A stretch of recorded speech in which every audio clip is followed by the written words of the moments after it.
Good morning, neighborhood, and welcome back to Neighborhood News. My name is YellowConnor, and this morning we have things to say and things to show, so let's get to it. Northwest of the neighborhood, you will find a public racetrack. Grab a boat and go slide on the ice tracks that were created by the one and only Stone.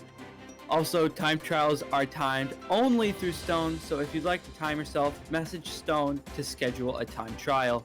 Over to the left of the town hall, you will see not much, as what is being built is under construction. What you will find is 2 water elevators leading down to a room with a super smelter. Now, we understand some of our viewers may not know what a super smelter is or how it works. Can you explain what that is, Eclipse? I sure can, Connor. Here we have one of 4 finished super smelters. Keep in mind, these super smelters are community fueled. That means you have to fuel it yourself. When you come up to one of these segments, there are 2 minecarts, as you can see. The bottom one, that one's for your fuel, and the top one is for what you would like to smelt. Then you'll find a chest around the corner. That is where you'll find your smelted goods in a much faster time. 8 times faster to be exact. Back to you, Connor. Thanks, Eclipse. On New Year's Day, the server had its first courtroom session. This session included Josh, Trev, Stone, Wolf, Sam, Kojo, Harry, and myself. The crime was committed by... Enough on that for now. We have breaking news.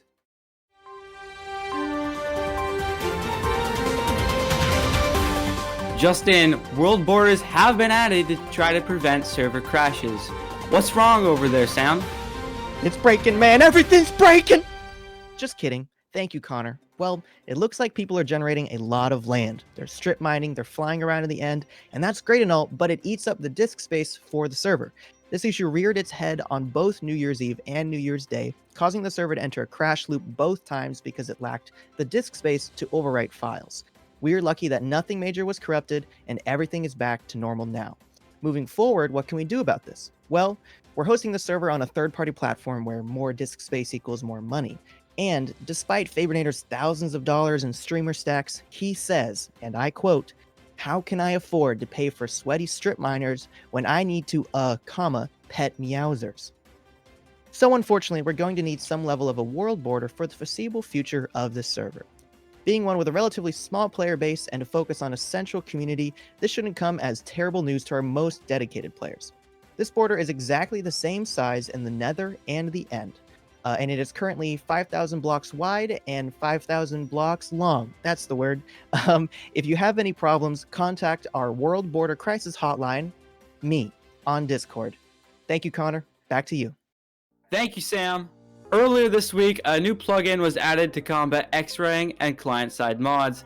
There have been reports on users abusing these hacking tools, and Neighborhood News would like to give a friendly reminder that they are not permissible or allowed on the server. Lastly, be on the lookout today. There are reports of an invasion coming from rivaling neighborhoods. Is the neighborhood truly the only hood? All citizens must have weapons ready to defend our neighborhood. With that, YellowConnor signing out. Thank you for watching, and we'll see you next time on Neighborhood News.